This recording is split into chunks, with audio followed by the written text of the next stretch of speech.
পরিবারের প্রতি আমাদের আসলে দায়িত্ব কি আমাদের? কোরআন মাজিদে বলা হয়েছে যে যার যেমন সামর্থ্য আছে সামর্থ্য অনুযায়ী কিন্তু পরিবারের ভরণ পোষণ করতে হবে। প্রথমত হচ্ছে পরিবারের পুরুষ যে আছে তার উপর কিন্তু পরিবারের ভরণ পোষণের দায়িত্ব কিন্তু তার।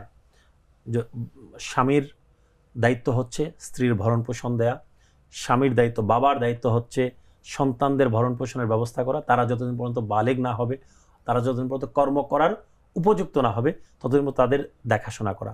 কিন্তু এটা বলা হয়েছে কি, কোরআন মাজিদে সুস্পষ্টভাবে বলা হয়েছে যে সমাজে প্রচলিত যেটা আছে, ওরফে প্রচলিত যেটা আছে, এর বাইরে কিন্তু করতে বলা হয় নাই। যেমন ধরেন কথা আমি উদাহরণ দিয়ে বলতে পারি যে ঢাকা শহরে মোটামুটি 50,000 টাকা হলে একটা পরিবার মোটামুটি চলে যেতে পারে।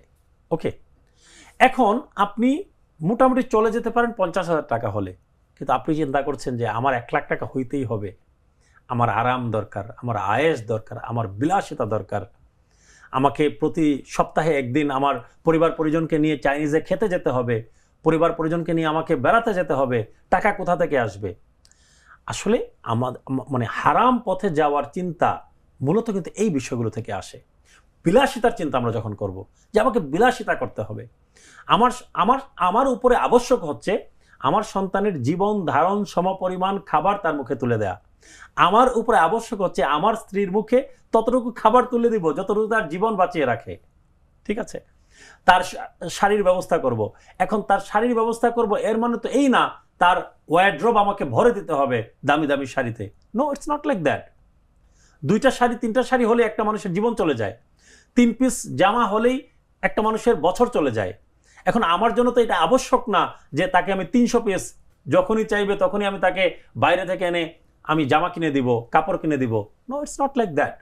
সমাজে উর্ফ বলতে যেটা আছে, প্রচলিত একটা বিষয় বলতে যা আছে, সহনশীল, আপনার জন্য যেটা সহনশীল অতটুকুই আপনাকে দিতে হবে।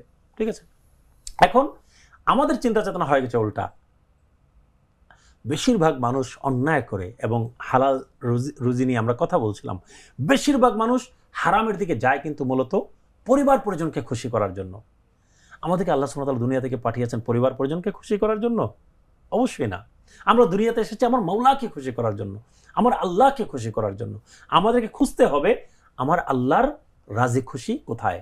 এবং আল্লাহ সুবহানাহু ওয়া তাআলা কোরআন মাজিদে যেটা বলেছেন, ওয়াল্লাহু ওয়া রাসূলুহু আহাক্কু আইয়ুরদুহু, আল্লাহ এবং রাসূল হচ্ছেন সবচেয়ে বেশি অগ্রাধিকার পান, তাদেরকে তোমরা রাজি খুশি করবে। আল্লাহ এবং রাসূলকে রাজি খুশি করতে হবে। আল্লাহ এবং রাসূল সাল্লাল্লাহু আলাইহি ওয়া আলিহি ওয়াসাল্লাম কিসে খুশি হন সেটা খুঁজতে হবে। আমার পরিবারকে খুশি করা, মানে খুশি করা বলতে কি, পরিবারের মুখে খাবার রিজিক আমি ততটুকুই তুলে দিব যতটুকু আমার সামর্থ্যের মধ্যে আছে। সামর্থ্যের বাইরে গিয়ে হারাম পথে ঘুষ খেয়ে, সুদ খেয়ে, হারাম উপার্জন করে তাদেরকে বিলাসিতা করাতে আল্লাহ সুবহানাহু ওয়া তাআলা কখনোই বলেন নাই। এইখানে আল্লাহ সুবহানাহু ওয়া তাআলা এবং নবী করিম সাল্লাল্লাহু আলাইহি ওয়াসাল্লাম কিন্তু সম্পূর্ণ নারাজ হবেন। কাল কবর থেকে শুরু করে আমাদের হাসরের জীবন, আমাদের পরকালের পুরো জীবনটা আমাদের তছনছ হয়ে যাবে যদি আমরা স্ত্রী সন্তানের রাজি খুশি খুঁজি। আমাদেরকে খুঁজতে হবে আল্লাহ এবং আল্লাহ রাসূলের সন্তুষ্টি। কিন্তু কেউ যদি বৈধ সম্পদ উপার্জনই না করে, মানে তাদের যে প্রয়োজন, তার সন্তান এবং তার স্ত্রী, তাদের মানে প্রয়োজন পরিমাণে যদি না উপার্জন করে, এখন এটা কি কোনো অন্যায় কাজ? না, অবশ্যই অন্যায় কাজ। বিয়ে কখন আপনার উপরে ফরজ? বিয়ে করার জন্য সামর্থ্যকে কিন্তু বানানো হয়েছে কি, মানিস্তাতা মিনকুমুল বাআতা ফালিয়াতাজাওয়াজ। কি বলা হয়েছে? নবী করিম সাল্লাল্লাহু আলাইহি ওয়াসাল্লাম কি বলেছেন? তোমাদের মধ্যে যার সামর্থ্য আছে সে যেন বিয়ে করে। সামর্থ্য মানে বিয়ের খরচ বহনের সামর্থ্য যার আছে সে যেন বিয়ে করে। এখন উলামায়ে কেরাম, ফুকাহায়ে কেরাম কি বলেছেন? এখানে সামর্থ্য বলতে 2টা জিনিসকে ইঙ্গিত করা হয়েছে। একটা হচ্ছে শারীরিক সামর্থ্য, আর একটা হচ্ছে আর্থিক সামর্থ্য। আপনার যদি আর্থিক এই সামর্থ্যটুকু না থাকে যে আপনি আপনার স্ত্রীর মুখে খাবার তুলে দিতে পারবেন, আপনার ভবিষ্যতে সন্তান হবে তাদের মুখে খাবার তুলে দিতে পারবেন, অ্যাটলিস্ট তাদেরকে সরকারি স্কুলেই হোক, পড়ালেখার সরকারি মাদ্রাসাই হোক, পড়ালেখার ব্যবস্থা করতে পারবেন, এতটুকু যদি আপনি না করতে পারেন তাহলে কিন্তু বিয়ে শাদীর দিকেই যেতে নিষেধ করা হয়েছে। আদারওয়াইজ এটা আপনি আপনার পরিবারের উপরে চরম ইনজাস্টিস করছেন। আপনি আর্থিকভাবে সামর্থ্যবান না হয়ে আপনি যদি বিয়ে করেন, আপনি আপনার স্ত্রীর উপরে, আপনার অনাগত সন্তানদের উপরে আপনি ইনজাস্টিস করছেন। এই ইনজাস্টিসের জন্য কিন্তু আপনাকে আল্লাহ সুবহানাহু ওয়া তাআলার দরবারে অবশ্যই জবাবদিহি করতে হবে।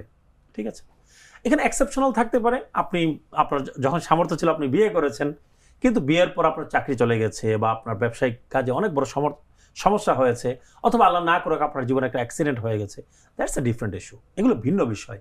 কিন্তু বিয়ের আগে আর্থিক এবং শারীরিক সামর্থ্য থাকতে হবে, তবেই কেবলমাত্র আপনি পরিবার শুরুর কথা আপনি চিন্তা করবেন। আমার একটা স্মার্ট সিদ্ধান্তে 25% গ্যাসের খরচ কমেছে। ভাবছেন কিভাবে? সাধারণ গ্যাস স্টোভ বদলে আমি এনেছি আরএফএল গ্যাস স্টোভ। এর সাইন্টিফিক নজল ও ব্রাস বার্নার ক্যাপ সমানভাবে তাপ ছড়িয়ে রান্না করে দ্রুত, তাই গ্যাসও বাঁচায় 25%, টাকাও বাঁচে 25%। আরএফএল গ্যাস স্টোভ নিরাপদ ও গ্যাস সাশ্রয়ী।